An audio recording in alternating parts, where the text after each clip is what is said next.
नमस्कार, मैं हूं आपके साथ शीरीन। वक्त हो गया है आपके फेवरेट शो 24 घंटे 24 रिपोर्टर का। यहां आपसे कोई खबर नहीं छूटेगी क्योंकि 24 घंटे की बड़ी खबरें लेकर आ रहे हैं हमारे फील्ड रिपोर्टर्स। शो की शुरुआत आज की बड़ी पॉलिटिकल खबर के साथ। हरियाणा के चुनावी मौसम में पूर्व मुख्यमंत्री भूपेंद्र सिंह हुड्डा के खिलाफ ईडी की बड़ी कार्रवाई। ईडी ने 834 करोड़ रुपए की संपत्ति कुर्क की है, जिसका कनेक्शन हुड्डा से जुड़ रहा है। ईडी ने मनी लॉन्ड्रिंग के मामले में जिन प्रॉपर्टी पर यह एक्शन लिया है वो गुरुग्राम और दिल्ली के 20 गांव में स्थित है। अभी तक की जांच में ये पता चला है कि ये सभी प्रॉपर्टी एमआर इंडिया लिमिटेड और एमजीएफ डेवलपमेंट लिमिटेड नाम की कंपनियों की है। इस मामले में हुड्डा एमआर और एमजीएफ नाम की कंपनियों के साथ फंसे हैं। आरोप है कि एमआर एमजीएफ ने हुड्डा और डायरेक्टर डीटीसीपी त्रिलोक चंद्र गुप्ता के साथ मिलकर सस्ते दामों पर जमीनें हथिया ली थी। इसकी वजह से न केवल लोगों को बल्कि सरकार को भी नुकसान हुआ था। ईडी ने अस्थायी रूप से अटैच की गई संपत्ति की कीमत 834 करोड़ रुपए आंकी है, जिसमें एमआर की 60.11% हिस्सेदारी और एमजीएफ की 39.89% हिस्सेदारी है। जांच में यह भी पता चला है कि कंपनी ने संपत्ति के मालिकों को डराया धमकाया और उन्हें अपनी जमीन बेचने के लिए मजबूर किया था। हरियाणा में विधानसभा चुनाव से पहले कांग्रेस में सीएम पद की रेस। प्रभारी दीपक बावरिया ने कहा, विधानसभा चुनाव नहीं लड़ने वाला भी बन सकता है सीएम। हरियाणा को लेकर कांग्रेस स्क्रीनिंग कमेटी की बैठक के दूसरे दिन 50 से 55 सीटों पर चर्चा हुई। पहले दिन करीब 30 सीटों पर चर्चा हुई थी। सूत्रों के मुताबिक ज्यादातर मौजूदा विधायकों को फिर से मौका मिल सकता है।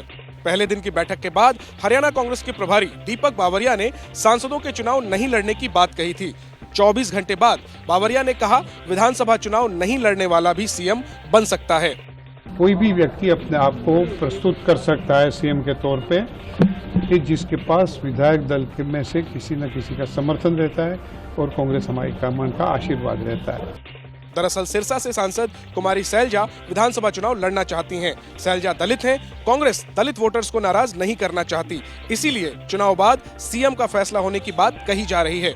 हाईकमांड अंतिम फैसला करेगा, मैंने भी यही कहा है, तो अंतिम फैसला तो हाईकमांड करेगा। तो हम ये माने कि कुमारी सैलजा जी विधानसभा चुनाव लड़ने की तैयारी कर रही है, फैसला जो भी आलाकमान करेगा। कोई इस तरह की बात नहीं होती, मैंने केवल इच्छा जाहिर की थी। हरियाणा कांग्रेस की स्क्रीनिंग कमेटी की बैठक कल भी होगी। कल बाकी सीटों पर चर्चा होगी। उम्मीद है tentatively it can be on 2nd sir, क्या सांसदों को 2nd of the next month, सितंबर।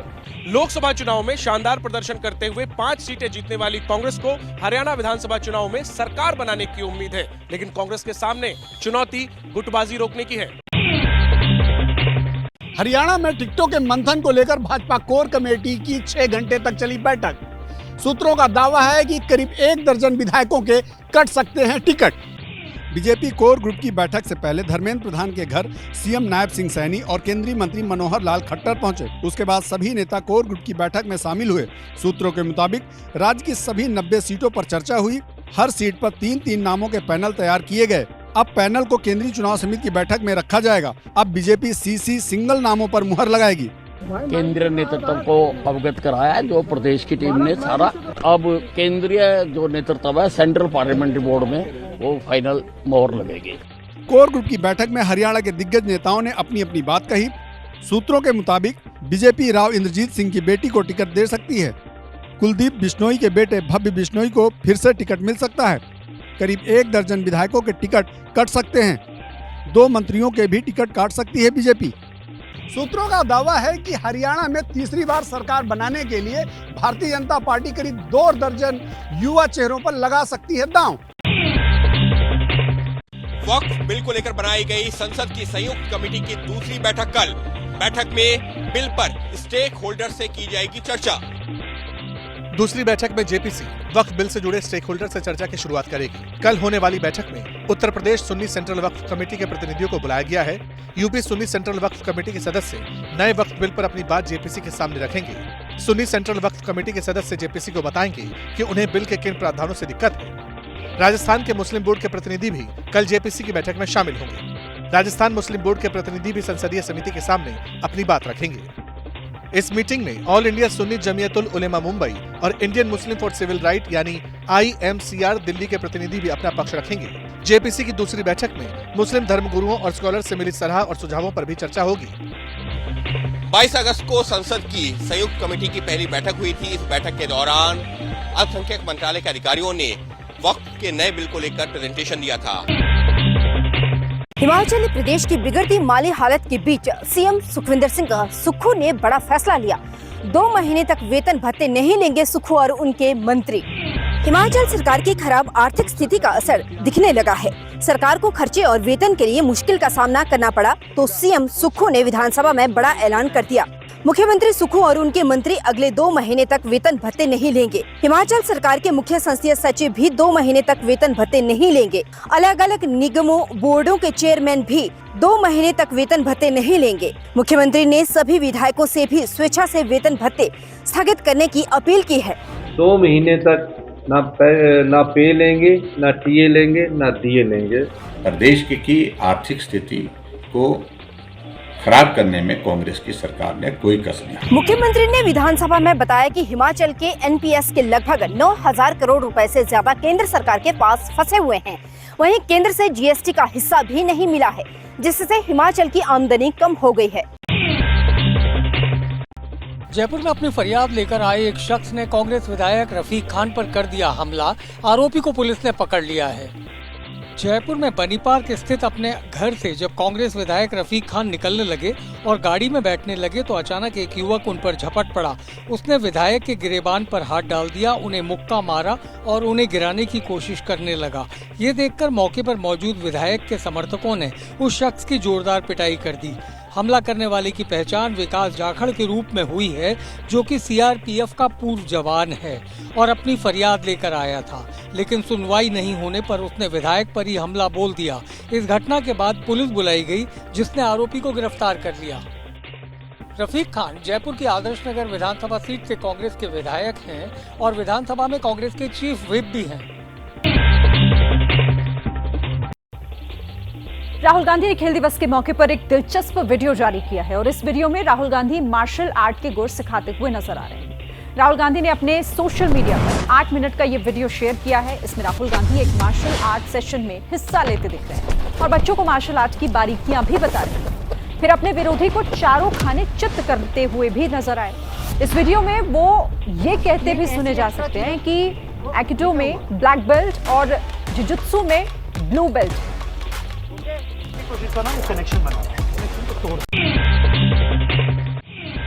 जम्मू कश्मीर के विधानसभा चुनाव के सेकंड फेज के लिए शुरू हुआ नामांकन। उमर अब्दुल्ला ने कहा कि बीजेपी को हराने के लिए एकजुट होना जरूरी।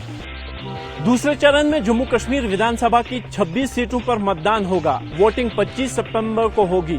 5 सितंबर तक नामांकन होगा। 9 सितंबर नाम वापसी की आखिरी तारीख होगी। पर्चा भरने से पहले गांदरबल पहुंचे उमर अब्दुल्ला का जोरदार स्वागत हुआ। यहां उमर ने बीजेपी के खिलाफ मजबूत फ्रंट बनाने की बात कही। बीजेपी के खिलाफ हम एक यूनाइटेड फ्रंट लेके खड़े हों और उन्हें कम से कम सीटें जो है जीतने का हम मौका दें। इसी बीच पीडीपी ने 4 और उम्मीदवारों की लिस्ट जारी की है। इनमें 1 उम्मीदवार दूसरे फेज के और 3 उम्मीदवार तीसरे फेज के हैं।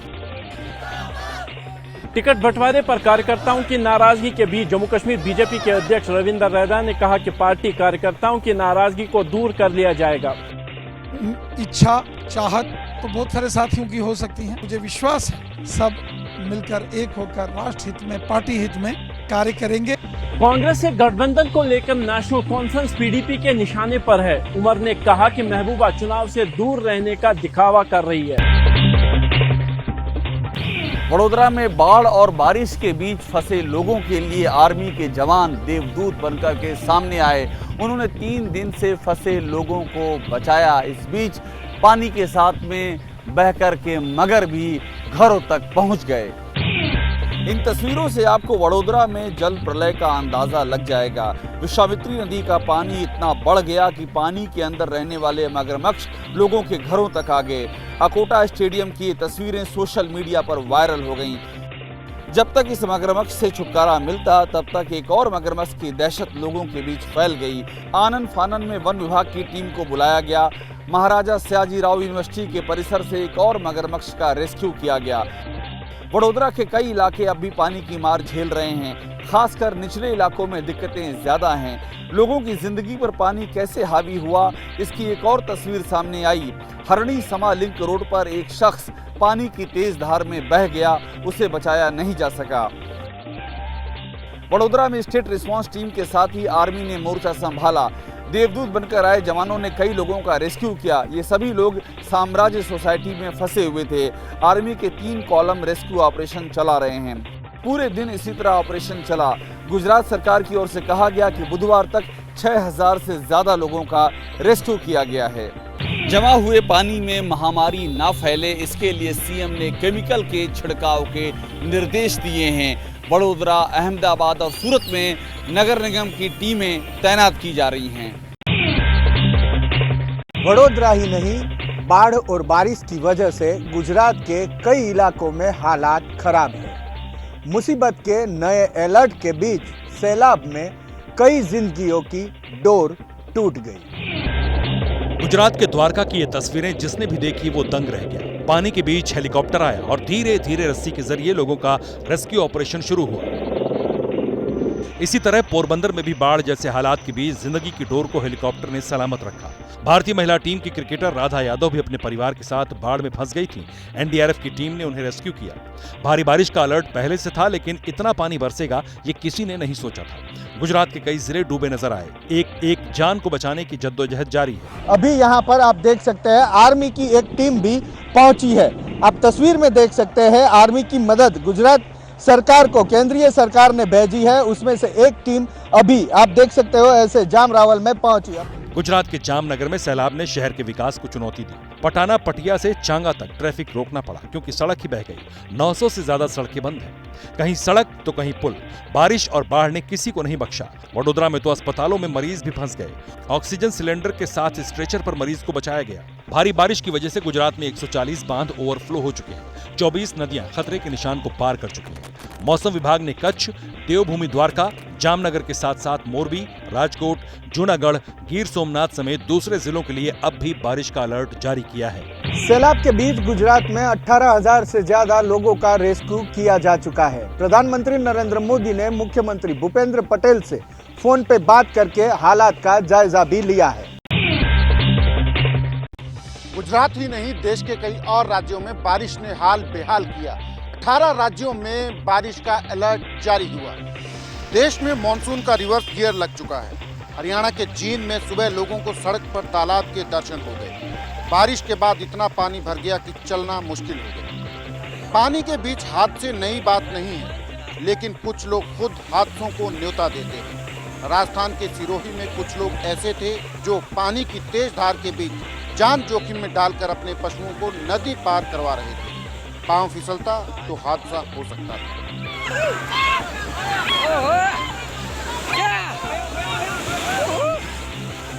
सिरोही में भी बारिश के बाद उफनती झील की तस्वीर सामने आई।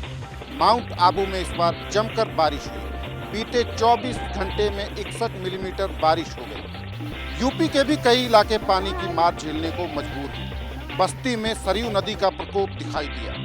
नदी का पानी बढ़ा तो कई घरों को बहा ले गया। कर्नाटक के कलबुर्गी में भीमा नदी उफान पर है। नदी में इतना पानी आ गया कि पूरा पुल डूब गया। दोनों तरफ ट्रैफिक रोक दिया गया। गुरुवार सुबह दिल्ली में भी बारिश के बाद कई इलाकों में पानी भर गया। खासकर आईटीओ के आसपास पानी जमा होने से भयानक जाम के हालात बन गए थे। इस बार मानसून की वजह से कई राज्यों में एवरेज से ज्यादा बारिश हुई है। राजस्थान में 52% तो वहीं मध्य प्रदेश में नॉर्मल से 14% ज्यादा बारिश रिकॉर्ड हो चुकी है। यूपी के बहराइच में ऑपरेशन आदमखोर के दौरान वन विभाग को मिली बड़ी कामयाबी। वन विभाग के जाल में फंसा एक और भेड़िया। ये भेड़ियों के झुंड का एक भेड़िया है जो कि वन विभाग के बिछाए जाल में फंस गया।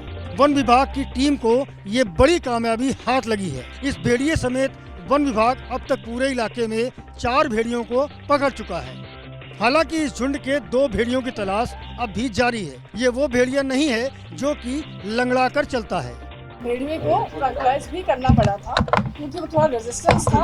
उसको घेरा गया था, उसके बाद फिर काफी रेजिस्टेंस था तो उसको ट्रैंक्विलाइज भी करना पड़ा।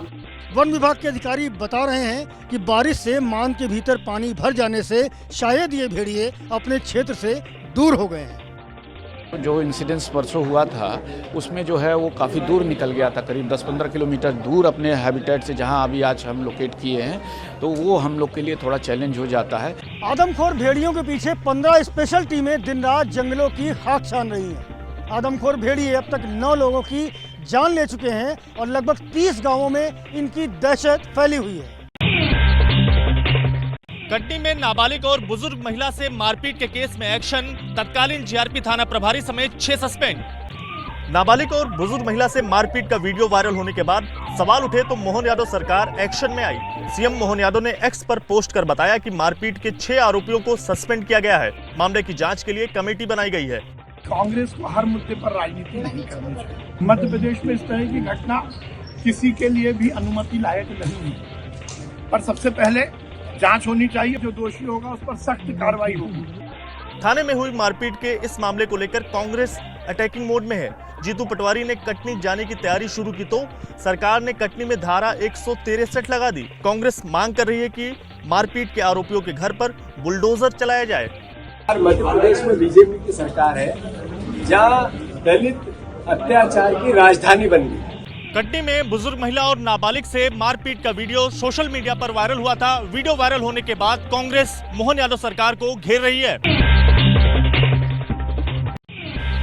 किसी भी मुश्किल वक्त में एक छोटी सी समझदारी भी गेम पलट सकती है, जैसा बिहार के मुजफ्फरपुर में हुआ, जहां लोगों ने लूट की वारदात नाकाम कर दी।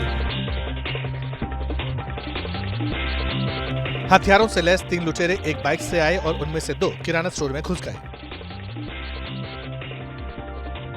कुछ ही पलों में एक बदमाश पिस्टल तानते हुए बाहर निकला, दूसरा नोटों से भरा बैग लेकर दौड़ने लगा। तभी एक शख्स ने साहस दिखाया और दूसरे बदमाश पर झपट पड़ा, उसकी पिस्टल छीन ली। इससे अफरा तफरी मच गई और तीनों बदमाश भागने लगे। इसके बाद तो लोग भी उनके पीछे दौड़े। इतने में लोगों ने एक बदमाश को धरता बोचा और उसकी जमकर पिटाई कर दी। बाकी दोनों बदमाश हवा में फायर करके भागने में कामयाब रहे।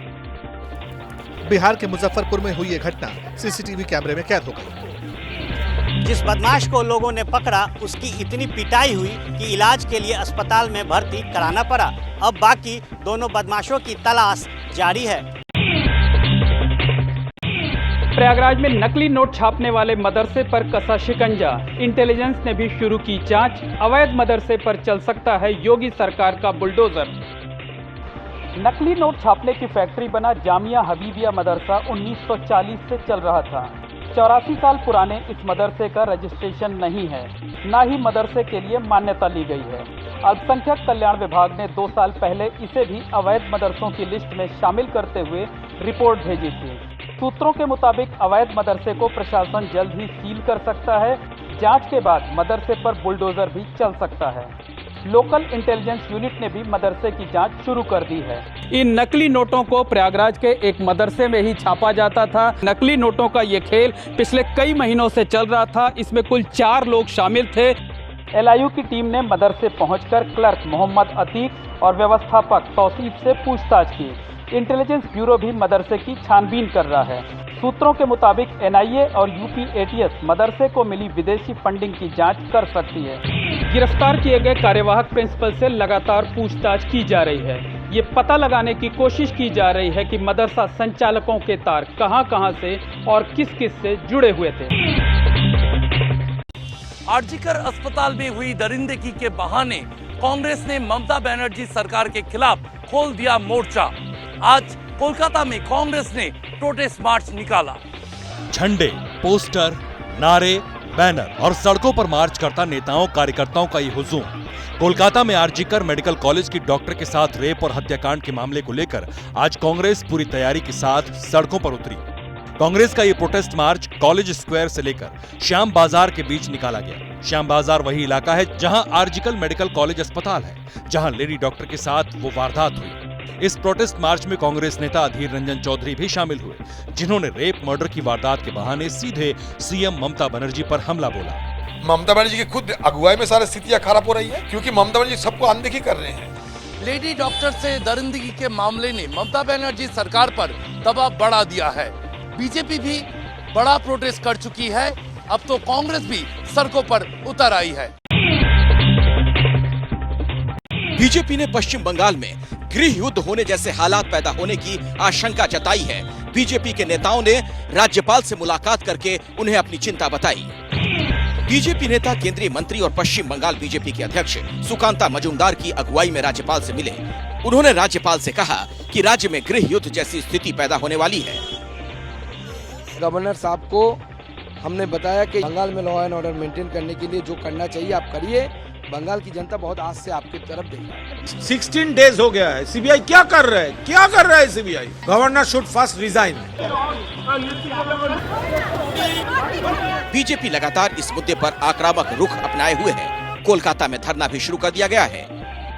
झूठ झूठ पे झूठ बोले जा रही है ममता बनर्जी, उनको किसी को दुख नहीं है। इस बीच डॉक्टर से दरिंदगी के मामले में कोलकाता में लगातार प्रोटेस्ट जारी है। महिलाओं ने एक बड़ा प्रोटेस्ट मार्च निकाला। बंगाल के 3 मशहूर football club East Bengal, Mohun Bagan और मोहम्मडन स्पोर्टिंग क्लब ने आरजी कर की वारदात के खिलाफ एक साझा रैली की। ये रैली कॉलेज स्क्वायर से शुरू होकर धर्मतला तक गई। कोलकाता में विधाननगर कोर्ट के वकीलों ने भी एक प्रोटेस्ट मार्च निकाला। इस बीच सीबीआई की टीम जांच करने आज आरजी कर अस्पताल के अलग अलग डिपार्टमेंट में पहुंची। सीबीआई इस मामले की सारी कड़ियां जोड़ने में लगी हुई है। पूर्व प्रिंसिपल डॉक्टर संदीप घोष से लेकर एएसआई अनूप दत्ता से सच उगलवाने का प्रयास किया जा रहा है।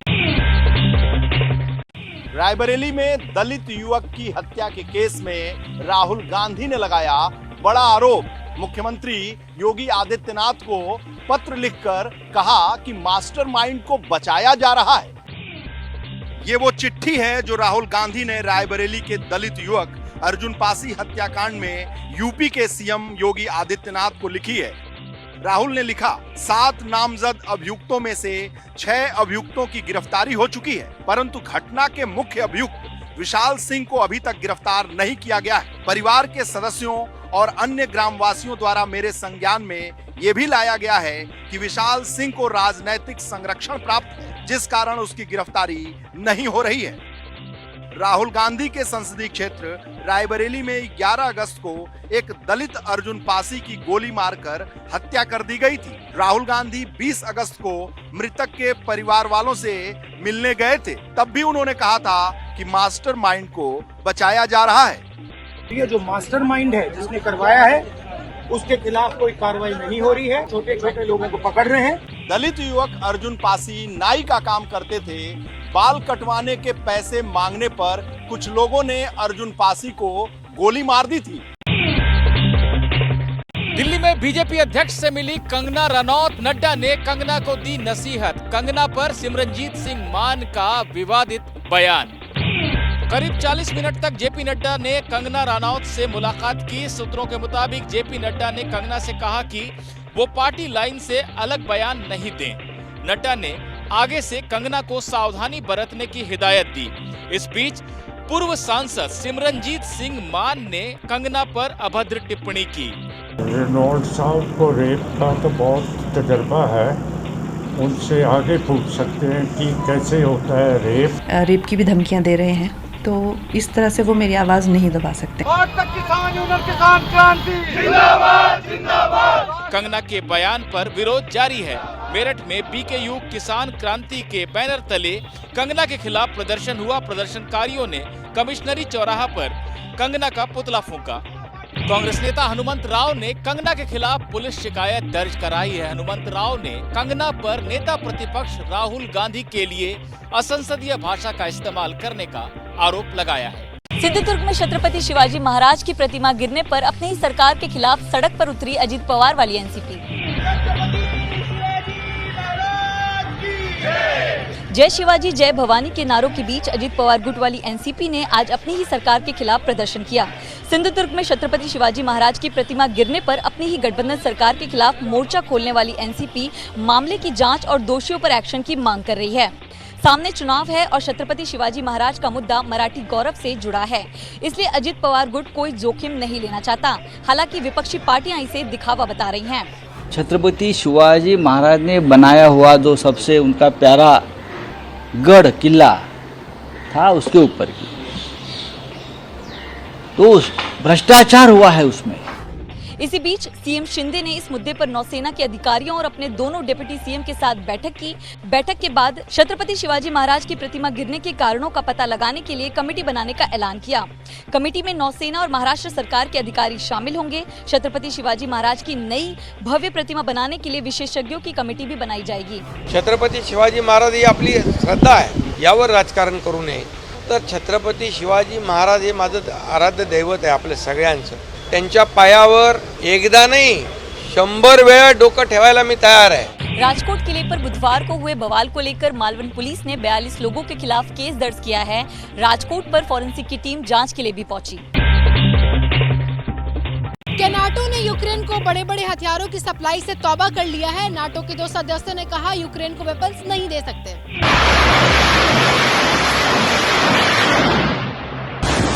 आग के शोलों और बारूदी गोलों के बीच पोलैंड और फिनलैंड ने यूक्रेन की सप्लाई लाइन को डिस्कनेक्ट करने का फैसला लिया है। रिपोर्ट के मुताबिक फिनलैंड का कहना है कि यूक्रेन को लंबी दूरी के वेपन्स नहीं दे सकते। ये वही फिनलैंड है जिसने यूक्रेन पर रूसी अटैक के बाद नाटो में शामिल होने की अर्जी लगाई थी, क्योंकि उसे रूसी हमले का डर सताने लगा था। 2 दिन पहले तक ये भी कह रहा था कि यूक्रेन चाहे तो रूस के अंदर तक हमला कर सकता है। वहीं पोलैंड के डिप्टी सीएम ने भी यूक्रेन को जलीकट्टी सुना दी। पोलैंड के डिप्टी सीएम ने कहा कि 2 साल से जितनी मदद कर सकते थे कर ली, लेकिन अब यूक्रेन की मदद करने में असमर्थ हैं। मदद तभी हो सकती है जब पोलैंड के पास खुद की रक्षा के लिए हथियार आ जाएंगे। इस दौरान यूक्रेन लगातार लंबी दूरी के हथियारों की मांग कर रहा है। जेलेंस्की ने नाटो से फिर से कहा अब रूस से आर पार का वक्त है। यूएस मीडिया कहती है यूक्रेन के एटॉम मिसाइल देखकर रूस ने अपने फाइटर जेट्स की लोकेशन बदल ली है। वहीं अमेरिका अब भी यूक्रेन को लंबे दूरी के वेपन्स नहीं देगा।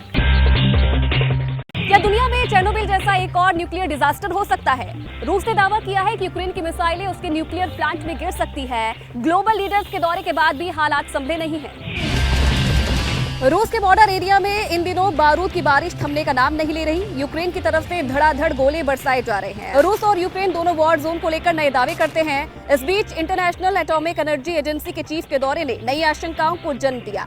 IAEA के चीफ ने कुर्स्क में बड़ी परमाणु त्रासदी के संकेत दे दिए। ये कह दिया कि कुर्स्क वाले न्यूक्लियर रिएक्टर की सिक्योरिटी किसी भी वक्त कॉम्प्रोमाइज हो सकती है। चिंता की लकीरें इसलिए भी ज्यादा गहरी हो रही है क्योंकि कुर्स्क में यूक्रेनी सेना का ऑफेंसिव अटैक जारी है। कीव इंडिपेंडेंट की रिपोर्ट कहती है कि कुर्स्क में यूक्रेन की सेना एडवांस पोजीशन पर पहुंच चुकी है और इसे आसानी से समझे तो करीब करीब दिल्ली जितने बड़े रूसी इलाके को अपने कब्जे में ले रखा है। फिलहाल कुर्स्क न्यूक्लियर प्लांट पर रूस का कंट्रोल है, लेकिन यूक्रेनी मिसाइल अगर प्लांट के सेंसिटिव एरिया पर गिर गई तो बड़ी तबाही मच सकती है। IAEA चीफ ने 2-3 बातें क्लियर कर दी है। कुर्स्क न्यूक्लियर प्लांट में कोई प्रोटेक्टिव शील्ड नहीं है। अगर अटैक होता है तो न्यूक्लियर लीकेज का खतरा बढ़ जाएगा। रूस के मुताबिक उसने प्लांट से 5 किलोमीटर दूर यूक्रेन हमले को नाकाम किया है। IAEA चीफ का इसी तरह का दौरा जैपोरिजिया न्यूक्लियर प्लांट को लेकर भी हुआ था। यूक्रेन के इस न्यूक्लियर पावर प्लांट पर फिलहाल रूसी सेना का कंट्रोल है। 24 अप्रैल 1986 को तब सोवियत संघ के चेर्नोबिल न्यूक्लियर प्लांट में बड़ा हादसा हुआ था। चौथा रिएक्टर में बड़ा विस्फोट हुआ था और हजारों लोग इस त्रासदी के शिकार हुए थे। अमेरिका चुनाव में राष्ट्रपति पद के उम्मीदवार डोनाल्ड ट्रंप ने वॉर जोन को लेकर बड़ी आशंका जाहिर की है। डोनाल्ड ट्रंप ने कहा कि यूक्रेन की रूस में घुसपैठ तीसरे विश्व युद्ध की शुरुआत कर सकती है। ये बयान ऐसे वक्त में आया है जब यूक्रेन की मिसाइलों का रुख रूस की सप्लाई लाइन को टारगेट कर रहा है। कल ही यूक्रेनी मीडिया ने दावा किया था कि यूक्रेन आर्मी के ड्रोन्स अब रूस के अंदरूनी इलाकों तक पहुंचने लगे हैं। ये ड्रोन रूस के 5-6 राज्यों को टारगेटेड स्ट्राइक्स कर सकते हैं। ऐसे वक्त में यूक्रेन की रूसी घुसपैठ को ट्रंप ने चुनाव में भुनाने की कोशिश की। बाइडेन एडमिनिस्ट्रेशन को खूब कोसा, कहा कि अगर एक बार वो पावर में आ गए तो फिर 24 घंटे में युद्ध रोक देंगे और अगर जंग नहीं रुकी, यूक्रेन ऐसे ही बढ़ता रहा तो फिर तीसरे वर्ल्ड वॉर की शुरुआत हो जाएगी। Look at what's going on right now with Ukraine. They're surging into Russia. Okay? You're going to end up in World War III. And it's going to be a bad one. Trump के इसी बयान पर Moscow से भी reaction आया है। रूसी राष्ट्रपति के प्रवक्ता दिमित्री पेस्कोव ने कहा है कि घुसपैठ वाले इलाके में टेंशन चरम सीमा पर पहुंच चुकी है और ट्रंप का तीसरे विश्व युद्ध वाला बयान नई सिचुएशन के मुताबिक है। अमेरिकी लीडर की इस चिंता को समझा जा सकता है। महायुद्ध की आशंकाओं के बीच रूसी टॉर्नेडो और मिसाइल सिस्टम लगातार यूक्रेन आर्मी को टारगेट कर रहे हैं। रूसी रक्षा मंत्रालय के मुताबिक यूक्रेनी मिसाइल और गाइडेड बम को उनके एयर डिफेंस सिस्टम ने पूरी तरह से बर्बाद कर दिया। यह भी बताया कि अकेले कुर्स्क में 5 दिन में करीब 2000 यूक्रेनी सैनिक मार गिराए गए। रूस की तरफ से अब जेलेंस्की के होम टाउन को भी निशाना बनाया जा रहा है। यूक्रेनी मीडिया के मुताबिक क्रीवी इलाके में भी बमबारी हुई, जिसमें जान माल का नुकसान हुआ। मिडिल ईस्ट के लिए अगले 3 दिन बहुत भारी रहने वाले हैं। रिपोर्ट्स के मुताबिक अमेरिका ने अरब वर्ल्ड को ईरान के संभावित हमले की टाइमिंग के बारे में जानकारी दी है। इजराइल के खिलाफ ईरान का इंतकाम कैसा होगा? क्या ऑल आउट वॉर होगी या फिर जंग का दायरा सीमित होगा? जब तक इन बातों पर चर्चा बढ़ती, तब तक ईरान के राष्ट्रपति पेजेश्कियान का नया बयान सामने आ गया। ईरान के प्रेसिडेंट ने कहा कि वो शांति के पक्षधर हैं, लेकिन किसी को भी ईरान की संप्रभुता से खिलवाड़ की इजाजत नहीं देंगे। इस बीच लेबनान मीडिया ने दावा किया कि ईरान इजराइल पर 72 घंटे में हमला कर सकता है। इस दौरान इजराइल ने ईरान के लिए एक और मैसेज भिजवाया। लेबनान में हिजबुल्लाह के ठिकानों को टारगेट किया। खुद आईडीएफ यानी इजराइल डिफेंस फोर्स ने फरकला इलाके में अटैक की थर्मल इमेज जारी की। दूसरी तरफ इजराइल के पीएम बेंजामिन नेतन्याहू ने उत्तरी इजराइल में बॉर्डर वाले इलाके का दौरा किया और हिजबुल्लाह से टक्कर लेने वाले जवानों का हौसला बढ़ाया। मैंने सच कहा कि ये कहानी का अंत नहीं है। कहानी का अंत तब होगा जब हम अपने लोगों को सुरक्षित वापस लाएंगे। इजराइल ने वेस्ट बैंक में अपना ऑपरेशन तेज किया।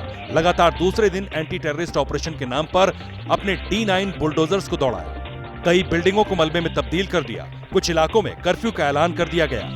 गाजा में हमास के खिलाफ भी इजराइल का ऑपरेशन तेज हो गया है। इजरायली सेना ने यह दावा किया है कि उसने हमास के 40 ठिकानों को बारूदी हमले से उड़ा दिया है। इजराइल जिस वक्त वेस्ट बैंक में ऑपरेशन चला रहा तो उस वक्त हमास को भी हमले का मौका मिल गया। हमास के लड़ाकों ने साउथ इजराइल पर सरप्राइज रॉकेट अटैक कर दिया। तैयारी तो इजराइल की भी थी, इसलिए जैसे ही हमास ने हरकत की, गाजा में मौजूद ग्राउंड ट्रूप्स एक्टिव हो गए। राफा इलाके में हमास के ठिकानों पर गोलियां बरसा दी। इसमें उसामा जदल्ला नाम का वो कमांडर भी शामिल था जिसने 7 अक्टूबर को इजराइल पर आतंकी हमले में हिस्सा लिया था। इससे पहले सेंट्रल गाजा में हमास की बारूदी सुरंगों को आइडेंटिफाई किया गया और बाद में उसे डेटोनेट कर दिया गया। पता चला है कि सुरंग 3 किलोमीटर लंबी थी। जिस वक्त इजरायली फोर्स गाजा में ऑपरेशन चला रही थी, उसी दौरान बॉर्डर पर इजरायली नागरिक इकट्ठा थे और गाजा की तरफ भागते नजर आए। ये वो लोग हैं जिनके रिश्तेदारों को हमास ने किडनैप किया हुआ है। इनकी मांग है कि फौरन सीज फायर हो और हमास बंधकों को रिहा कर दे। 328 दिनों से गाजा में हमास और इजराइल के बीच जंग जारी है। हमास ने कहा है कि इजरायली हमले में आधे से ज्यादा गाजा नेस्तनाबूद हो चुका है। सिविल वॉर जैसे हालात झेल रहे पाकिस्तान में आर्थिक संकट और बढ़ गया है। रिपोर्ट्स की माने तो शहबाज शरीफ के पास कर्मचारियों की सैलरी तक देने के पैसे नहीं बचे। कर्ज में डूबे पाकिस्तान की तंगहाली की नई तस्वीर जिन्ना के मुल्क को डराने लगी है। सरकार कैसे चलेगी, कामकाज कैसे होगा, ये सोचकर शहबाज शरीफ की रातों की नींद उड़ी हुई है। इसीलिए एक बार फिर सरकारी खर्च में कटौती का चाबुक चला दिया। पाकिस्तान की कैबिनेट ने 6 मंत्रालय के 80 से ज्यादा विभागों पर कटौती की मिसाइल दागी है। विभागों की संख्या को 82 से घटाकर 40 की जाएगी। गैर जरूरी खर्चों पर भी रोक लगाने का फैसला किया गया है। इसमें सरकारी दफ्तरों के अंदर साफ सफाई से जुड़े कामों को भी शामिल किया गया है। यानी शहबाज सरकार अब गंदगी के बीच अपने अफसरों और कर्मचारियों से काम करवाएगी, वहां पर साफ सफाई का काम नहीं होगा। जिन विभागों को खत्म किया जा रहा है, उनके कर्मचारियों को राज्य सरकारें और दूसरे संगठन एडजस्ट करेगी। प्लानिंग तो ऐसी है कि इसके अलावा सरकारी गाड़ियों की खरीद पर भी रोक लगा दी गई है। पाकिस्तान में कई लोग सरकारी नौकरियों की चाहत रखते हैं, लेकिन जब मौजूदा कर्मियों के लिए पैसे नहीं हैं, तो फिर नई नौकरी कैसे निकलेगी? यही वजह है कि पाकिस्तान की रिफॉर्म कमेटी ने सरकार को सरकारी भर्तियों पर रोक लगाने की सलाह दी है और खाली पड़े 1.5 लाख पद को भी खत्म किए जाएंगे।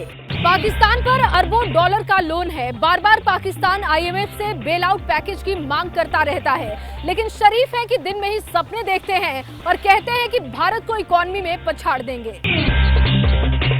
बांग्लादेश की मोहम्मद यूनिस सरकार ने शेख हसीना का एक और फैसला पलट दिया।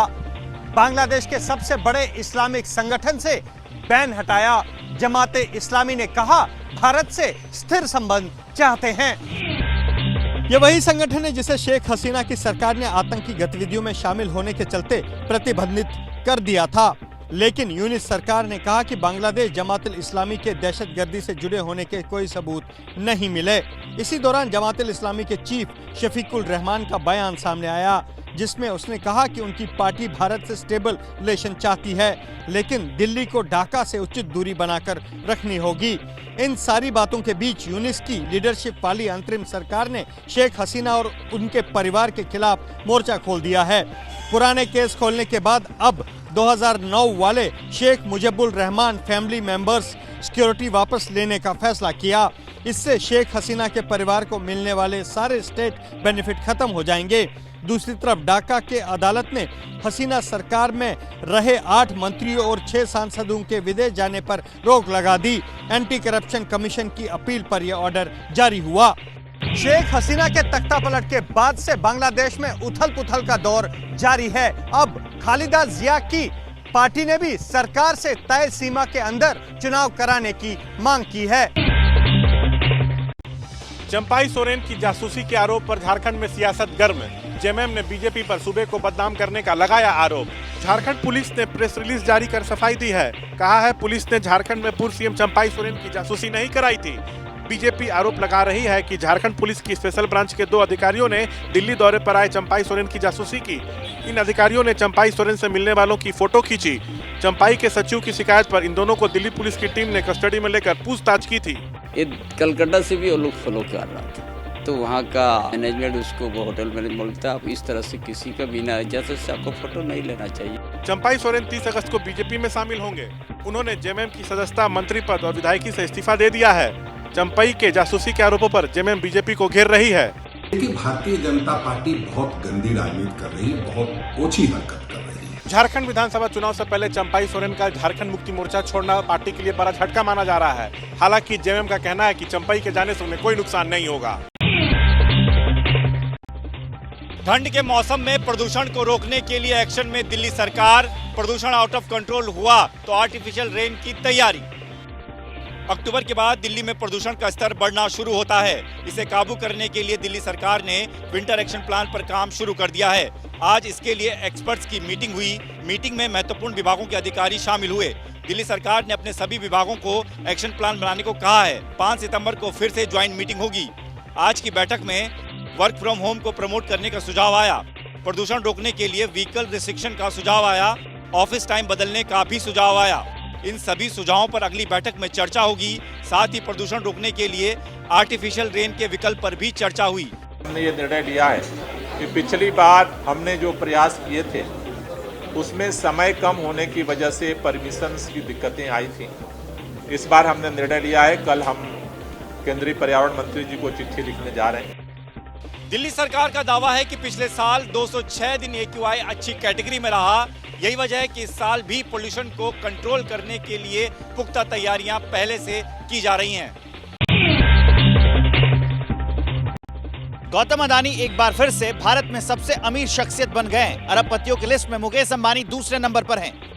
जिस वक्त रिलायंस इंडस्ट्रीज के चेयरमैन अपने निवेशकों के बीच AI क्लाउड का ऐलान कर रहे थे, उसी दौरान अरबपतियों की नई लिस्ट सामने आई। हुरून इंडिया रिच लिस्ट में गौतम अडानी पहले पायदान पर पहुंच गए। उनकी नेटवर्थ 11,62,000 करोड़ रुपए आंकी गई है, जबकि दूसरे नंबर पर रहे मुकेश अंबानी की नेटवर्थ 10,14,000 करोड़ से ज्यादा है। जानकारी ये भी सामने आई है कि एक साल में उनकी प्रॉपर्टी 95% बढ़ गई। अडानी परिवार ने अपनी टोटल वेल्थ में पिछले एक साल में 5,65,000 करोड़ रुपए का इजाफा किया।